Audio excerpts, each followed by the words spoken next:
Ascultă-mă acum, pentru că îți vorbesc cu urgență. Și ceea ce îți spun cu urgență nu este niciodată pierdut. Nimeni din jurul tău nu îți va spune ceea ce sunt pe cale să îți spun. Nu a venit printr-o persoană și nu a fost niciodată menit să vină astfel. Îl pun direct în Duhul tău, acolo unde nimeni nu îl poate corecta și nimeni nu te poate convinge să renunți la el. Rămâi cu glasul meu.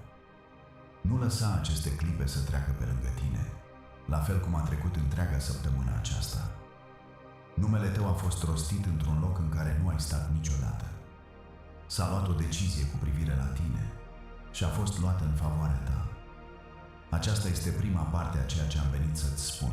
A doua parte este mai grea și nu o voi îndulci, pentru că îndulcind-o nu te-ar ajuta.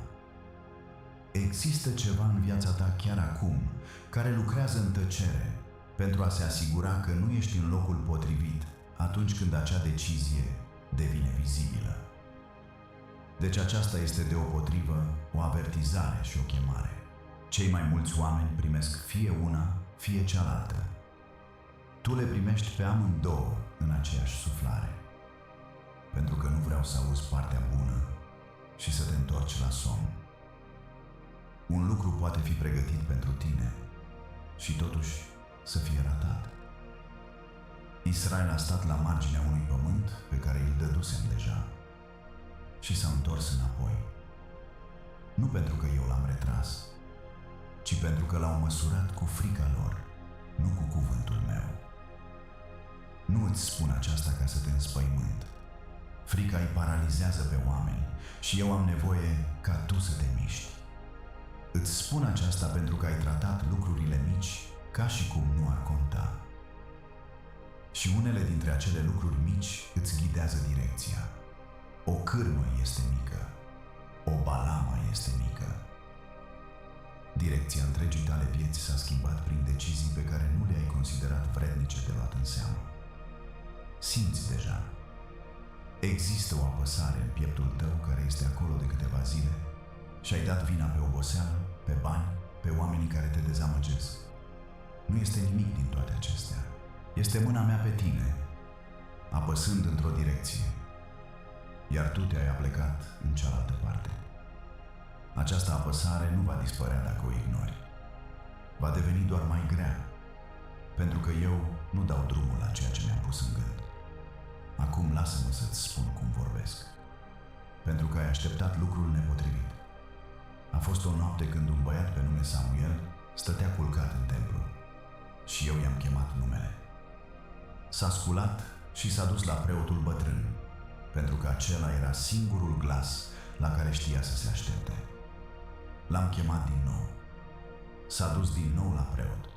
De 3 ore a alergat spre un om când eu eram cel care vorbeam și abia când cineva i-a spus să răspundă direct, a încetat să alerge în direcția greșită. Exact asta ai făcut și tu. Ai dus ceva pe care l-am pus în tine la o ființă omenească, cerând confirmare. Ai întrebat oamenii să-ți spună ceea ce îți spusesem eu deja. Și când au ezitat, sau au dat din numeri, sau nu au spus nimic, ai luat tăcerea lor drept răspunsul meu. Nu era răspunsul meu, era doar limita lor. Există un motiv pentru care această veste nu a ajuns la tine prin gura nimănui. Dacă o persoană ți-ar fi spus-o, ai fi cântărit-o în raport cu trecutul ei. Ai fi întrebat ce vrea. Ai fi crezut-o luni și ai fi pus-o la îndoială joi, pentru că vorbele omenești au o viață scurtă într-o inimă obosită. Eu ocolesc toate acestea. Vorbesc în singurul loc unde nu poți pretinde că nu ai auzit. Ai fost trecut cu vederea în locuri unde merită să fii văzut. Știu. Ai urmărit oameni cu jumătate din inima ta și o treime din efortul tău primind lucruri pe care tu mi le cerusești. Și ai zâmbit, te-ai dus acasă și ceva în tine a devenit puțin mai tăcut. Acea tăcere este ceea ce sunt aici să o sparg. Nu cu zgomot, ci cu adevăr. Pentru că iată ce nu ți-ai îngăduit niciodată să iei în considerare. Nu ai fost trecut cu vederea. Ai fost păstrat. Există o diferență între și o ușă care este ținută pentru tine până când camera din spatele ei este pregătită. Ai stat în fața celei de-a doua și ai citit-o ca pe prima. Și în fiecare an în care ai citit-o greșit, ai renunțat puțin câte puțin la așteptarea ta. O vreau înapoi, astăzi. Uită-te cum a fost găsit Gedeon. Era jos într-un teasc de vin, bătând grâul în ascunzătoare, temându-se să nu-i ia asupritorii chiar și puținul pe care îl avea. Și i-am trimis cuvânt, iar cuvântul era viteaz și om de omenie. Nimic din postura lui nu corespundea acelui nume. S-a certat cu el, a cerut semne, a cerut de 2 ori, dar numele era adevărat înainte ca el să fie de acord cu el. Și numele era adevărat în timp ce el stătea încă ghemuit în acea groapă. Aceasta este poziția în care te afli acum. Ceea ce te numesc eu și ceea ce arăți nu au ajuns încă să se potrivească unul cu celălalt. Nu face greșeala de a te încrede mai mult în împrejurările tale decât în glasul meu. Împrejurările tale sunt un raport. Glasul meu este o decizie. Ai făcut greșeli. Nu voi pretinde altfel și nu te voi lăsa nici pe tine să le folosești ca scuză. Le-am luat deja în considerare înainte de a rosti vreodată numele tău. Ceea ce fac în viața ta nu a fost niciodată construit pe presupunerea că vei fi fără cusur. A fost construit pe presupunerea că vei fi dispus. A fi dispus este un lucru mult mai mic decât a fi perfect. Și este singurul lucru de care am avut vreodată cu adevărat nevoie de la tine. Deci nu sta acolo trecând în revistă lista cu fiecare loc în care ai eșuat. Acea listă este veche și nu este documentul din care lucrez. Există un alt registru cu numele tău și nu se citește așa cum crezi tu că se citește. Acum rămâi aproape, pentru că ceea ce sunt pe cale să îți arăt în continuare este partea pe care cei mai mulți oameni nu o aud niciodată și va explica aproape tot ce s-a întâmplat în ultimii 2 ani ai vieții tale. Rostește-o limpede dacă mă crezi. Amin. Există o încăpere în care nu ai intrat niciodată unde se hotărăsc lucrurile privitoare la viața ta. Nu poți intra în ea. Nu poți să-ți pledezi cauza acolo. Dar numele tău este cunoscut în acea încăpere și ceva a fost eliberat din ea de curând, care nu a ajuns încă la ușa ta. De aceea te-ai simțit ciudat în ultimul timp, nu exact bolnav, nu exact trist, ci doar conștient, așa cum este conștient cineva că cineva stă în spatele lui înainte de a se întoarce. Acea conștiință nu este imaginația ta lucrând peste măsură, este apropierea a ceva. Simți greutatea unui lucru care a plecat din locul lui de origine și este pe drum spre tine. Vreau să înțelegi cât de atent a fost aranjat totul acesta, pentru că ai obiceiul de a presupune că ești o gândire de pe urmă. Există o văduvă pe care o țin minte, culegând 2 lemne în afara unei cetăți numite Sarepta, plănuind să gătească ultima masă și să se culce să moară. Nu știa că fusese deja rânduită. Înainte ca foamea ei să atingă cel mai rău ceas, vorbisem cu un profet și îi spusesem pe unde să meargă. Hrana ei fusese rânduită înainte ca criza să atingă punctul culminant. Pur și simplu nu o întâlnise încă. Acolo stai tu. Rânduiala a venit mai întâi. Întâlnirea vine pe locul 2, iar spațiul dintre aceste 2 lucruri este locul unde cei mai mulți oameni renunță, pentru că acel spațiu pare abandon, când de fapt este logistică. Acum, ascultă cuvântul mai greu. Există o cale de a pierde ceea ce ți-a fost rânduit și nu este prin a păcătui prea mult sau prin a te ruga prea puțin. Este prin a vorbi prea devreme. Ai obiceiul de a anunța lucruri înainte ca ele să aibă rădăcini. Primești o mișcare, o veste bună, o deschidere mică și o duci imediat la cineva care nu te-a sărbătorit niciodată cum se cuvine. O pui în fața lui și îi urmărești chipul. Și când chipul lui nu se luminează, ceva în tine se răcește și lucrul care creștea înăuntrul tău primește o rană de care nu avea nevoie. Îți cer să încetezi să faci asta. Nu pentru totdeauna. Doar acum, în acest sezon cât ceea ce formez eu este încă fraged. Gândește-te la Iosif. I s-a dat o imagine a propriului său viitor când era încă un băiat și a dus-o la masa de dimineață și a expus-o în fața fraților care deja îl invidiau. Nu mințea. Ceea ce a văzut era adevărat și s-a împlinit exact așa cum i-a fost arătat. Dar a încredințat un lucru adevărat unor urechi nepotrivite la un moment nepotrivit și i-a costat 13 ani. O groapă, o minciună, o închisoare și tăcerea lungă a fi uitat de un om care îi era dator. Visul a supraviețuit. Iosif a supraviețuit. Dar drumul a devenit mult mai lung decât trebuia să fie. Deci păzește aceasta. Lasă-l să crească în întuneric o vreme. Sămânța care este scoasă mereu din pământ pentru a-i se verifica progresul nu ajunge niciodată nimic. Tăcerea acum nu este frică și nu este ascundere. Este protecție. Și când va veni vremea, nu va trebui să explici nimic, pentru că schimbarea din viața ta va vorbi singură. Mai este ceva ce trebuie să înțelegi despre cum mă mișc și îți va scuti multă confuzie în zilele care urmează. A fost un profet care a fugit în pustiu pentru că era epuizat, înspăimântat și terminat cu propria lui viață. I-am spus să stea pe munte pentru că urma să trec. Și a venit un vânt destul de puternic să sfâșie munții. Dar eu nu eram în vânt. Și pământul s-a cutremurat. Dar eu nu eram în cutremur. Și a venit foc. Și eu nu eram în foc. Apoi, după toate acestea, a fost un sunet atât de jos și atât de subțire, încât putea fi auzit doar de cineva care încetase să aștepte spectacolul. Așa ți-am vorbit eu ție. Ai cerut vântul. Ai vrut ceva zgomotos, ceva incontestabil, ceva care să rezolve odată pentru totdeauna disputa din propriul tău cap.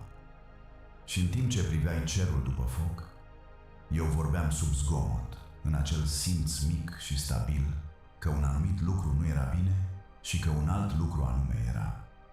Ai simțit-o. Ai numit-o o stare de spirit. Ai numit-o o gândire excesivă.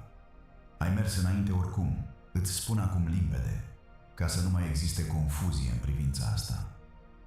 Acea știință liniștită din tine nu este anxietate, nu este indigestie. Sunt eu. Și tu m-ai ignorat cu propriul tău raționament destul de mult timp. Iată cum poți face diferența și vreau să ții bine minte aceasta, pentru că vei avea curând nevoie de ea. Ceea ce vine de la mine te stabilizează. Poate să-ți ceară lucruri grele, dar nu te face frenetic. Îți încetinește respirația. Îți dă următorul pas fără să ceară toată scara. Ceea ce nu vine de la mine te grăbește. Spune acum, imediat, înainte să te gândești, înainte să întrebi, altfel vei pierde. Orice lucru care supraviețuiește numai grabei tale nu a fost niciodată al meu. Frica împinge, eu conduc. Acestea sunt două senzații diferite și știi deja pe care ai ascultat-o. Ești mai capabil decât ți-ai lăsat să crezi. Și spun asta nu ca o încurajare, ci ca un fapt. Eu nu chem oameni la lucruri pe care nu le pot purta. Nu am făcut asta niciodată. Deci când privești ce este înainte și simți acea strângere familiară, acea voce care spune cine crezi că ești, înțelege că vocea aceea nu te evaluează cu acuratețe. Ea protejează o versiune a ta pe care eu sunt în curs de a o pensiona. Lasă-o să fie pensionată. Te-a servit destul de mult timp. Te-a ținut mic când micimea era sigură. Și micimea nu mai este sigură, pentru că micimea nu va încăpea prin ușa pe care o deschid. Ai purtat lucruri de ani întregi care nu au fost niciodată ale tale. Dezamăgirea altora, așteptările altora, o povară de rușine care aparținea unui sezon din care ai ieșit deja. Nu îți cer să devii mai puternic ca să le porți mai bine. Îți cer să le pui jos, pentru că puterea pe care o cheltui pe ele este exact puterea de care vei avea nevoie pentru ce urmează. Pune-le jos chiar acum și continuă să asculți, pentru că sunt pe cale să îți spun din ce a fost făcută cu adevărat așteptarea.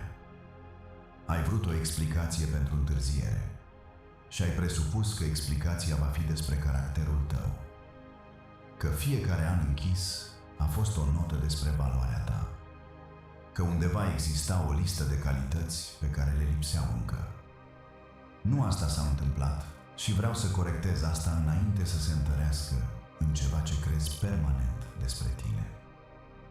Nu ai fost niciodată singura piesă care se mișca. Au existat alte vieți implicate în asta și acele vieți nu mergeau după programul tău. Oamenii trebuiau să ajungă în locuri la care nu se hotărâseră încă să meargă. Împrejurările trebuiau să se rupă în încăperi pe care nu le-ai vizitat niciodată. O ușă care se deschide pentru tine nu te privește aproape niciodată numai pe tine. Uită-te cum a funcționat pentru o femeie străină pe nume Ruth.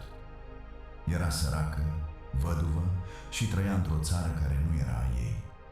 A ieșit într-o dimineață să strângă spice rămase în urma secerătorilor, ceea ce făceau oamenii când nu aveau nimic. Și este scris că s-a nimerit să ajungă într-o anumită țarină. Așa este consemnat. S-a nimerit să ajungă acolo. Nu avea niciun plan, nicio strategie, nicio idee cine stăpânea pământul de sub picioarele ei. Și în aceeași zi, dintr-o direcție cu totul diferită, un om pe nume Boaz a ieșit din Betlehem să-și privească lucrătorii.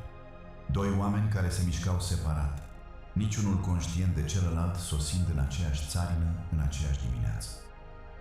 Întreg viitorul ei s-a întors pe un moment potrivit pe care nu l-a aranjat și nu ar fi putut să-l aranjeze. Dacă ar fi venit cu o săptămână mai devreme, câmpul ar fi stat intact și neatins. O săptămână mai târziu, ar fi fost cules complet. Partea ei a cerut o anumită zi și ea nu a ales ziua aceea. Tu ai cerut să-ți explic un program de care nu ai fost niciodată responsabil. Lasă asta. Nu a fost o judecată asupra ta. Copilul meu, îți cer să pui o parte din ce ai, ceva de greutate reală, pe altarul acestei lucrări, ca aurul pus pe cântarul acestei chemări. Fie ca aceasta să fie o sămânță aruncată în apă adâncă, o jertfă pusă pe piatră, fără a fi reținută din frică.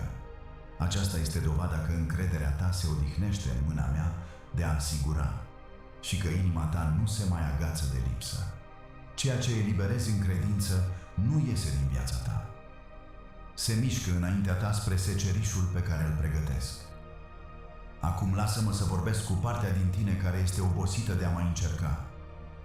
Erau niște pescari care au lucrat o noapte întreagă pe apă și nu au prins absolut nimic, nu o captură mică. Nimic. Au venit la zori și își spălau mrejele, ceea ce faci când munca s-a terminat, și răspunsul a fost nu. Și li s-a spus să iasă din nou în larg și să lase mrejele. Gândește-te cum a sunat asta. Erau oameni care cunoșteau lacul acela după meserie și moștenire. Tocmai petrecuseră fiecare ceas al nopții, dovedind că era gol. Și acum li se cerea să desfacă spălatul, să împingă barca înapoi și să repete exact mișcarea care îi dezamăgise deja. Unul dintre ei a spus-o cu glas tare: „Învățătorule, toată noaptea ne-am ostenit și n-am prins nimic.” Și apoi a adăugat 5 cuvinte care au schimbat forma întregii sale vieți: „Dar, la cuvântul tău, voi arunca mrejele.” Aceasta este propoziția pe care aștept să o aud de la tine. Nu entuziasm, nu încredere. El nu le avea pe niciunul. Avea epuizare și o opinie profesională că asta nu va funcționa. Ceea ce avea sub amândouă era o decizie de a se mișca după cuvântul meu, nu după dovezile lui. Și captura care a venit aproape le-a rupt mrejele și aproape le-a scufundat 2 bărci. Apa fusese plină toată noaptea. Asta vreau să stai cu gândul la. Peștii nu au fost creați în zori. Erau acolo în timp ce el eșua într-un loc unde nu îi se spusese să meargă încă. Situația ta este aceeași. Ceea ce ai nevoie nu lipsește. este mai adânc decât locul unde ți-ai aruncat efortul. Și ai lucrat la mal pentru că malul este aproape de țărm și poți vedea în continuare fundul. Te chem dincolo de punctul unde poți vedea fundul. Asta costă cu adevărat încrederea, nu un sentiment. O lungime de barcă dincolo de confort. Și știu ce se ridică în tine când spun asta. Încep să calculezi ce ar trebui, ce ar costa, ce ar spune oamenii, ce se întâmplă dacă nu funcționează. Oprește-te. Nu ți se cere să garantezi un rezultat. Ți se cere să faci o singură mișcare în direcția pe care am numit-o. Mai este ceva despre acea dimineață pe apă pe care vreau să-l observi. Oamenii erau obosiți, dar nu plecaseră. Erau încă acolo. Încă mânuindu-și mrejele, încă stând lângă bărci. Dacă ar fi plecat acasă frustrați la sfârșitul acelei nopți goale, ar fi ratat instrucțiunea cu totul. Tu ești încă aici. Asta contează mai mult decât crezi.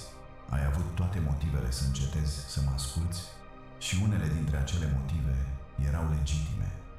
Și totuși ești aici, auzind din nou glasul meu. Asta nu este încăpățânare.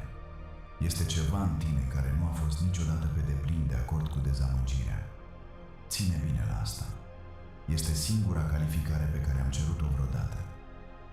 Acum vreau să te avertizez despre un mod specific în care oamenii pierd aceasta. Când răspunsul întârzie mult timp, inima începe să se protejeze. Coboară ceea ce cere. Spune, mă mulțumesc cu pacea. Mă mulțumesc cu stabilitatea. Voi fi pur și simplu recunoscător pentru ce am. Și asta sună ca maturitate, dar uneori nu este deloc maturitate. Uneori este o rană care a învățat să vorbească politicos. Există o recunoștință reală care ține o inimă plină deschisă. Și există una falsă care închide ușa în tăcere pentru ca nimic altceva să nu intre și să o rănească. Știu pe care a locuit-o în tine. Și îți cer să deschizi din nou acea ușă, chiar dacă este lucrul mai periculos de făcut. Ai voie să vrei ceea ce ți-am promis. Ai voie să te aștepți la asta. Nu este aroganță. Este acord. Rămâi cu mine acum, pentru că trebuie să-ți arăt ce stă în cale. Există ceva în viața ta pe care ai încetat să-l mai înfrunți pentru că ai învățat să mergi pe lângă el în schimb. Știi exact ce este. Nu a trebuit să-l cauți. Ți-a venit în minte înainte să termin propoziția și primul tău instinct a fost să-l aperi, ceea ce îți spune totul despre cât de adânc stă. Nu este dramatic. Aceasta este pericolul lui.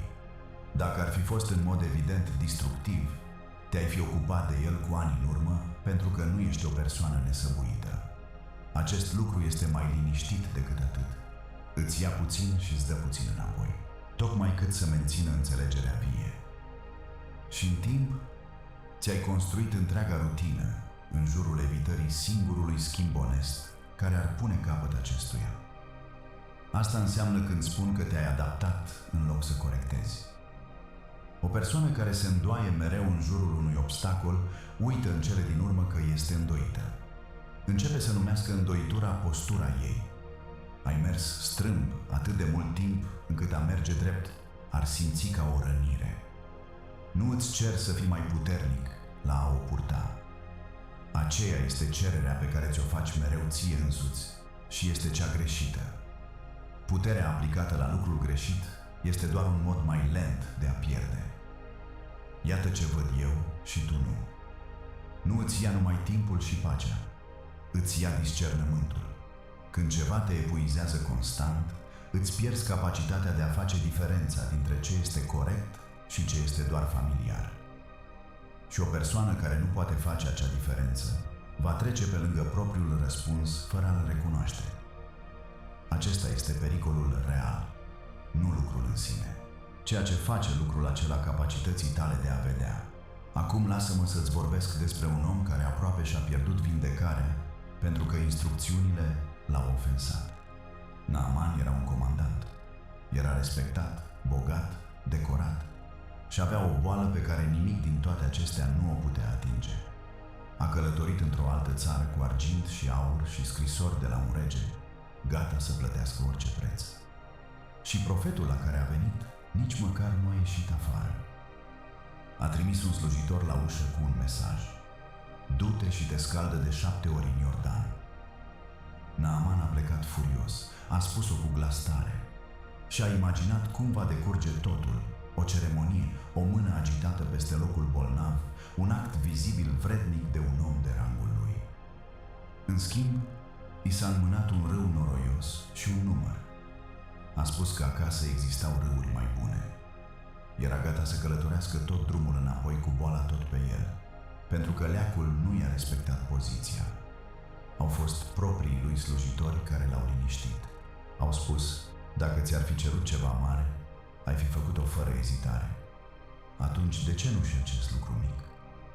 S-a dus, s-a scăldat, a ieșit curat. Lasă-ți propria voce să-mi răspundă acum. Da, Doamne, îți spun asta pentru că ești la aceeași margine. Ceea ce îți cer este mai mic decât te-ai pregătit să faci și exact de aceea continui să treci pe lângă el. Te-ai pregătit pentru un mare sacrificiu. Ai posti o lună. Te-ai muta în altă cetate. Acelea par vrednice de mărimea problemei tale. Dar instrucțiunea pe care ți-am dat-o cu adevărat este neimpresionantă, repetitivă și nu necesită niciun public. Pune capăt înțelegerii. Poartă discuția. Nu te mai întoarce la lucrul despre care știi deja că s-a terminat. Nu este o lucrare mare. Este o mică ascultare la care ai refuzat de 6 ori. Și ea este ușa. Acum vreau să vorbesc despre oamenii din apropierea ta și vreau să mă asculți cu atenție, pentru că asta se înțelege greșit cu ușurință. Nu îți spun că cineva din viața ta este dușmanul tău. Cei mai mulți nu sunt. Cei mai mulți te iubesc atât cât știu ei. Dar iubirea și alinierea sunt două lucruri separate. Și cineva poate să-i pese adânc de tine, fiind în același timp complet incapabil să fie de acord cu unde te duc eu. Unele dintre glasurile din jurul tău nu ți se opun. Ele descriu pur și simplu plafonul propriei lor experiențe și îl numesc realitate. Când spun fii atent, o spun cu bunătate. Îți spun mărimea lumii așa cum au cunoscut-o ei. Problema este că i-ai lăsat pe ei să stabilească mărimea lumii tale. Fii atent la ce se întâmplă înăuntrul tău după anumite conversații. Nu în timpul, ci după. Există oameni cu care poți vorbi și după aceea te simți clar, stabil, mai mult tu însuți. Și există oameni cu care vorbești și după aceea totul pare mai greu, mai mic, mai complicat decât era cu o oră înainte. Nimic ostil nu a fost spus. Ai plecat pur și simplu cu mai puțin. Acesta este criteriul pe care vreau să începi să-l folosești. Nu dacă cineva este bun sau rău, ci ai rămas după ce pleacă. Nu trebuie să anunți nimic. Nu ai nevoie de o confruntare sau de un discurs. Ai nevoie pur și simplu să nu mai aduci lucrurile fragede la oamenii care le întorc în mod constant vătămate. Aceasta nu este respingere. Este grijă față de ceea ce cresc eu. Și mai este un glas pe care trebuie să-l numesc. Și este cel în care ai cea mai mare încredere, care este al tău. Ai un comentariu continuu în cap care îți narează viața de ani de zile. Și o mare parte din el nu este adevărată. Spune că întotdeauna începi lucruri pe care nu le termini. Spune că oamenii se satură de tine în cele din urmă. Spune că orice sezon bun este împrumutat și va trebui restituit. Nu ai ales aceste propoziții. Le-ai absorbit din încăperi din care erai prea tânăr să pleci. Dar le-ai repetat ca și cum ar fi fapte despre natura ta. Nu sunt fapte. Sunt vechi răni care au învățat să vorbească în propriul tău glas, ceea ce le face atât de convingătoare. Vreau să încep să le pui la îndoială în momentul în care apar. Nu cu veselie, ci cu adevăr. Când spune că nu poți, răspunde cu ceea ce am făcut deja prin tine. Ai supraviețuit unor sezoane care ar fi trebuit să te termine. Ceva te-a purtat prin acelea și nu a fost norocul. Și nu a fost nici puterea ta. Am fost eu. Și nu mi-am schimbat poziția de atunci. Rămâi cu mine. Există ceva de care ești chemat să te eliberezi. Și îți voi spune de ce nu te va costa ceea ce crezi că te va costa.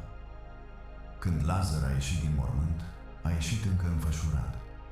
Mâinile legate, picioarele legate, fața acoperită cu o mahramă. Era viu, pe deplin și complet viu, și totuși nu putea merge bine sau vedea unde mergea.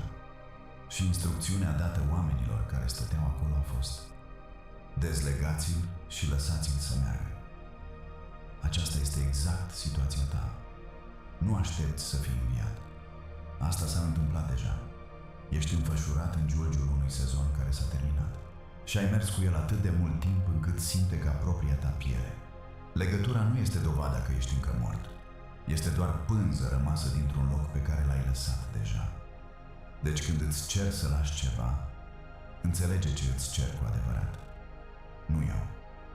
Desfac. Tu continui să tratezi eliberarea ca pe o scădere. Aduni ce ai pierde: familiaritatea, rutina, micile conforturi, identitatea pe care ai construit-o în jurul ei, și totalul pare înfricoșător. Dar numeri pânza ca și cum ar fi trupul. Nu este. Cântărește ceva. Este strâns înfășurată. Și nu ești tu. Există un obicei în viața ta care a servit cândva unui scop. Există un mod de a te raporta la oameni care te-a ținut cândva în siguranță. Poate fi un loc la care continui să te întorci și care cândva era exact potrivit. Niciunul dintre aceste lucruri nu a fost o greșeală când le-ai luat. Erau corecte pentru cine erai atunci. Pur și simplu nu mai sunt corecte pentru cine devii. Și dificultatea de a le elibera nu are nimic de a face cu valoarea lor, și totul de a face cu cât timp le-ai ținut. Nu lăsa durerea eliberării să te convingă că faci o greșeală. Durerea și eroarea nu sunt același semnal. O mână care a strâns ceva ani de zile va durea când se deschide. Iar durerea nu este un verdict cu privire la dacă deschiderea a fost corectă. Acum vreau să-ți vorbesc despre rezistență, pentru că ai citit-o pe dos.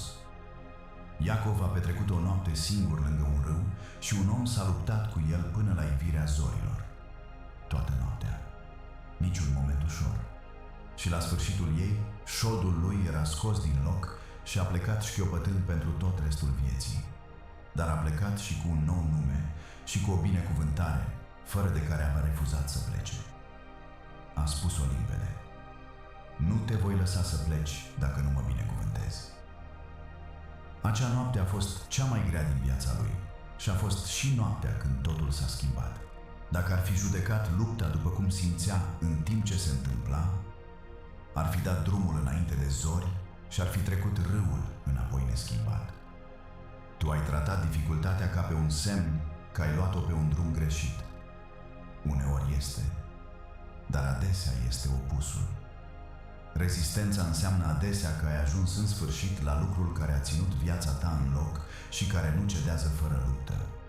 Ușurința nu este întotdeauna un semn al favoarei mele și lupta nu este întotdeauna un semn al absenței mele. Întreabă-te ce fel de oboseală ai. Există oboseala de a face lucrul greșit prea mult timp și există oboseala de a face lucrul corect înainte să fi produs ceva. Ele se simt aproape identic pe dinăuntru. Numai una dintre ele înseamnă: oprește-te. Dacă crezi că sunt cu tine în aceasta, spune-o acum. Cred. Există ceva mai mult pe care vreau să-l iei în considerare despre cum începe cu adevărat mișcarea. Avram a fost spus să plece din țara lui, din neamul lui și din casa tatălui lui și să meargă într-un pământ care îi va fi arătat. Nu un pământ care i-a fost arătat, unul care va fi. I s-a dat o direcție și nicio destinație. Și-a împachetat gospodăria și a ieșit din tot ce cunoscuse vreodată spre un loc pe care nu îl putea numi dacă cineva l-ar fi întrebat. Sunt conștient de cât de incomod este asta. Tu mi-ai cerut planul întreg înainte să faci primul pas. Și eu ți-am dat câte un pas pe rând și tu ai interpretat asta ca pe ceva ce îți rețin. Nu îți rețin nimic. Mă mișc cu viteza încrederii tale și dau următoarea porțiune de drum când ai mers pe cea actuală. Un pas făcut în credință dezvăluie următorul pas. Aceasta nu este o tactică de amânare, este designul. Și știu de ce vrei imaginea completă. Nu este curiozitate. Este că vrei să evaluezi destinația înainte de a te angaja, ca să te poți proteja de a greși din nou. Ai greșit înainte și te-a costat. Și ai jurat în tăcere că nu vei mai fi niciodată atât de expus. Acel jurământ este lucrul care te ține nemișcat. Lasă-mă să-ți arăt o altă persoană. Pentru că a făcut ceva la care nu ai fost niciodată pe deplin dispus.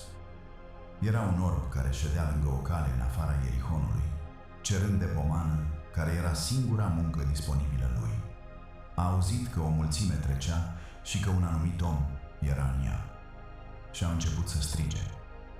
Iar oamenii din jurul lui, cei care puteau vedea, i-au spus să tacă. L-au mustrat. Făcea o scenă. Se făcea de râs. Ajungea dincolo de ce ar trebui să ajungă un om în poziția lui. Așa că a strigat și mai tare. Acesta este punctul de cotitură al întregii sale vieți chiar acolo. Nu credința sa în abstract. Decizia specifică de a-și ridica glasul peste oamenii care îi spuneau să-l coboare. A fost chemat înainte. Și iată detaliul pe care vreau să-l ții minte. Este scris că și-a aruncat haina de deasupra și a sărit în sus. Acea haină era probabil tot ce avea. Pentru un cerșetor, era patul lui, adăpostul lui și chiar lucrul pe care îl întindea jos pentru a aduna monede. A aruncat-o înainte de a primi ceva, în timp ce era încă orb, într-o mulțime, fără nicio garanție. A acționat ca un om care primise deja ceea ce urma să primească. Aceasta este ceea ce am așteptat să văd în tine. Nu mai multă așteptare, nu mai multă pregătire atentă. Un singur act care are sens numai dacă mă crezi cu adevărat. Rămâi aproape. Pentru că acum trebuie să-ți spun în ce ești făcut și de ce asta contează mai mult decât ce ți se dă. O femeie a venit la un profet cu o datorie pe care nu o putea plăti și cu creditori gata să-i ia toată gospodăria. A fost întrebată ce mai are în casă. Un singur vas mic de un de lemn. Aceasta era întreaga inventariere a vieții ei. I s-a spus să meargă afară și să împrumute vase goale de la toți vecinii ei. Și i s-a spus ceva specific în legătură cu asta. Să nu strângă puține. Apoi a intrat înăuntru, a închis ușa și a început să toarne. Un de lemnul curgea într-una. A umplut un vas, apoi altul și nu s-a oprit până când fiecare vas din casa aceea era plin. Și când a cerut unul în plus, nu mai era niciunul. Și în momentul în care nu mai era loc, un de lemnul s-a oprit. Observă ce a determinat mărimea acelei minuni. Nu vasul. Un de lemnul nu avea limită în sine. Ceea ce a stabilit limita a fost câte vase goale a fost dispusă să meargă să adune, în timp ce nu avea decât o datorie și un singur vas mic. Asta înseamnă când îți spun că trebuie să devii persoana care poate purta ce vine. Nu este un test pe care trebuie să-l treci ca să-l câștigi. Este o chestiune de capacitate. Ceea ce îți trimit are nevoie de un loc unde să fie primit. Nu voi turna mai mult decât este construit în prezent în viața ta să primească. Pentru că ar curge pe jos și s-ar pierde. Și ai fi mai rău decât înainte. Deci privește sincer câte vase ai strâns. Ai făcut loc? Sau mi-ai cerut un potop, menținând în același timp singurul vas mic pe același raft, fără să bați la nicio ușă? Locul se face prin decizie, nu prin simțire. Arată ca terminarea a ceea ce ar fi trebuit terminat. Arată ca eliberarea de orele petrecute în prezent pe nimic. Arată ca aducerea treburilor tale în starea în care o creștere nu ar fi imediat înghițită de aceeași dezordine care a înghițit-o pe cea anterioară. Și observă și asta. Ea a închis ușa. Ceea ce s-a întâmplat în acea casă s-a petrecut în privat, fără public, înainte ca cineva din acel oraș să știe ceva. Toată creșterea a avut loc în spatele unei uși închise și a devenit publică numai când a ieșit să vândă un de lemnul. Aceasta este și instrucțiunea ta. construiește capacitatea în tăcere.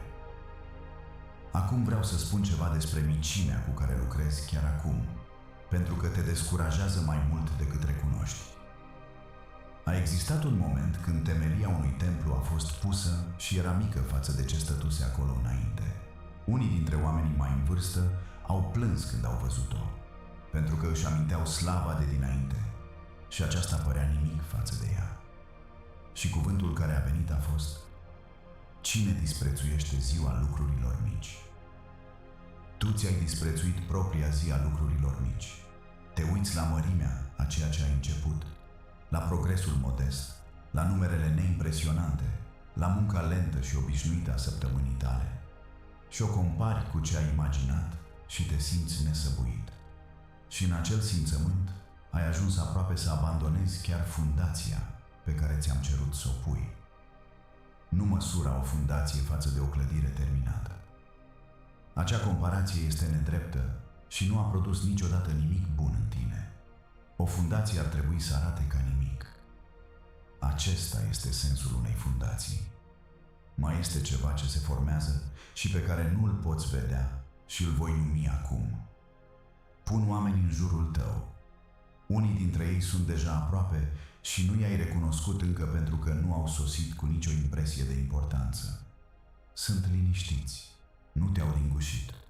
Pot fi mai puțin impresionanți decât oamenii de la care ai căutat aprobare. Dar observă cum te simți în preajma lor. Observă dacă lucrurile devin mai clare sau mai încălcite după timp petrecut în compania lor. Alții nu au sosit încă și când vor veni, nu vor veni zgomotos nici ei. Nu te grăbi să ai încredere în toată lumea și nu îți închide inima din prudență. Folosește criteriul pe care ți l-am dat. Pacea și claritatea sunt semnul meu. Există și o încredere pe care o construiesc în tine, care nu va depinde de aprobarea nimănui.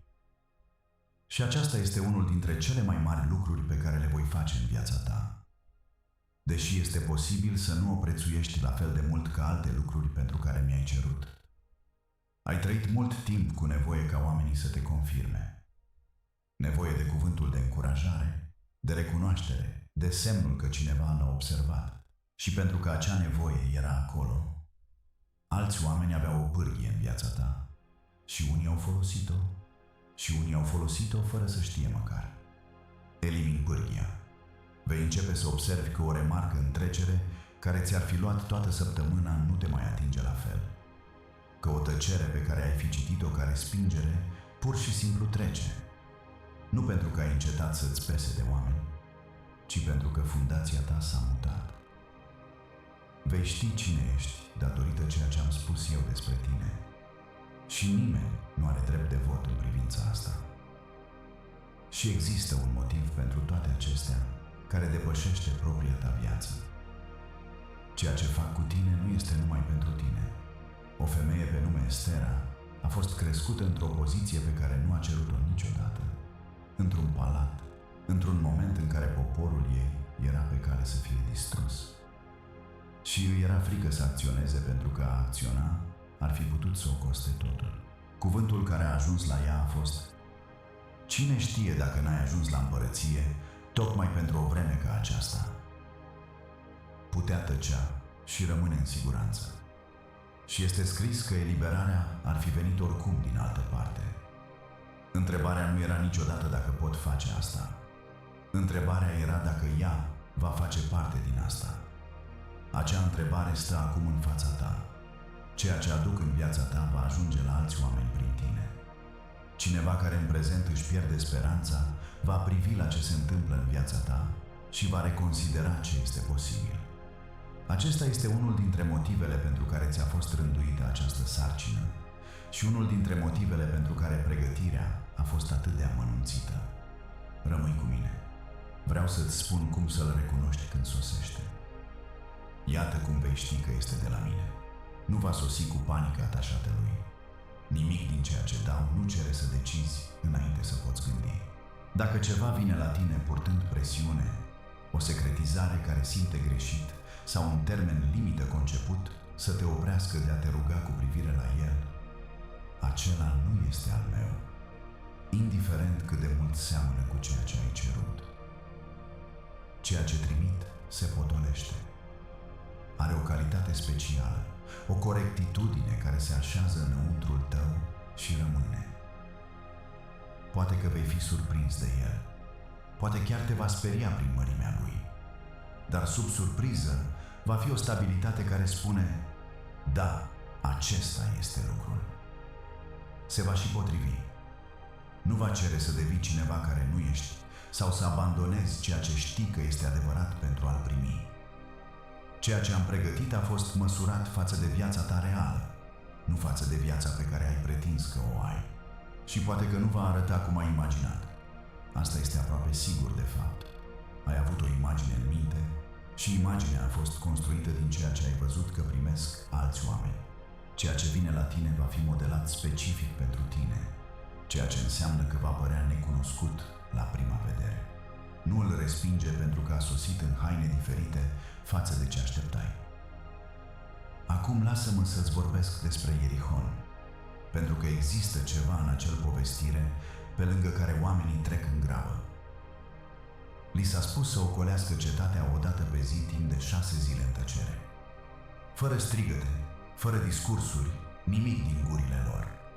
Doar să meargă în fața ochilor oamenilor de pe ziduri, făcând ceva care nu realiza nimic vizibil și îi făcea să pară ridicoli. 6 zile din acelea. 6 zile de a termina exact unde au început, cu zidul stând la fel de înalt ca în acea dimineață.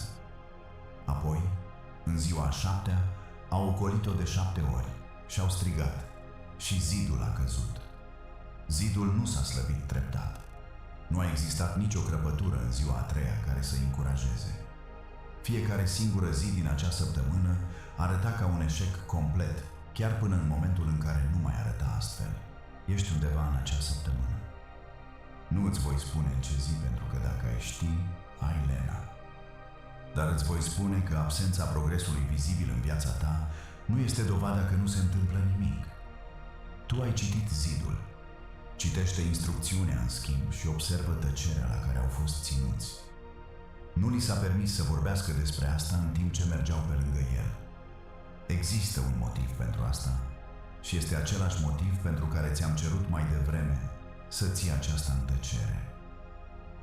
Vorbele rostite prea devreme, într-un proces, pot convinge pe cineva să renunțe înainte de a termina. Mai este un ultim lucru și este despre întrerupere. Când Neemia construia zidul Ierusalimului, oponenții lui au trimis un mesaj cerându-i să coboare și să se întâlnească cu ei într-un sat pe câmpie. Suna rezonabil. O conversație, o întâlnire. El știa că intenționau rău și a trimis înapoi un răspuns pe care vreau să-l ții minte. Eu fac o lucrare mare și nu pot să mă cobor. Au trimis același mesaj de 4 ori și el a dat același răspuns de fiecare dată. Vei fi invitat să cobori. Nu de dușmani cu intenții evidente, ci de lucruri care arată ca viața obișnuită. O veche ceartă care vrea să fie redeschisă. O persoană dintr-un sezon închis care apare la exact momentul nepotrivit. O urgență minoră care nu este a ta și ar putea fi rezolvată de altcineva. Cereri mici, rezonabile în sine, fiecare costând o zi. Strategia nu este să te distrugă, este pur și simplu să te dea jos de pe zid. Deci învață acea propoziție. Nu trebuie să te explici și nu trebuie să fii neplăcut. Fac o lucrare mare și nu pot să mă cobor. Spune-o de câte ori este nevoie. Acum ascultă ultimul lucru pe care am să ți-l spun. Nu ești uitat. Te-ai întrebat despre asta mai mult decât ai spus vreodată cu glas tare, în orele când casa era liniștită și nu mai jucai niciun rol pentru nimeni. Te-ai întrebat dacă ai fost pur și simplu trecut cu vederea în ordinea generală a lucrurilor. Răspunsul este nu.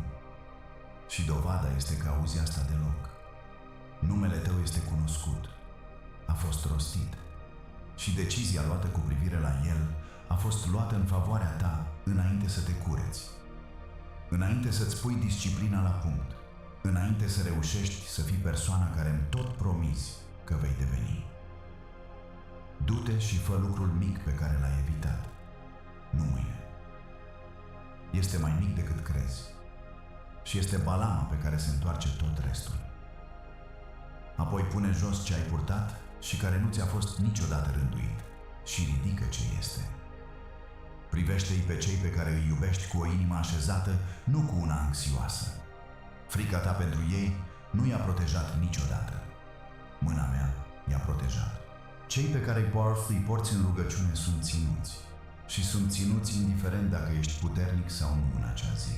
Încetează să citești viața ta ca un verdict. Este un paragraf din mijlocul unui capitol și ai încercat să tragi concluzii dintr-o propoziție neterminată. Nu sunt departe, nu sunt lent și nu am terminat cu tine. Deloc. Nu prin nicio măsură pe care ai recunoaște-o. Ieși din acest moment altfel decât ai intrat în el. Lasă schimbarea să înceapă în ceva suficient de mic cât să fie făcut astăzi. Pentru că acolo a și început întotdeauna orice schimbare reală. Te-am iubit de-a lungul fiecărui sezon în care ai crezut că ești singur. Sunt cu tine în acesta și voi fi cu tine în cel care urmează. Acum fie ca aceasta să fie statornicită în tine și fie ca cuvântul să iasă din gura ta. Amin și amin. Ascultă-mă acum, pentru că îți vorbesc cu urgență și ceea ce îți spun cu urgență nu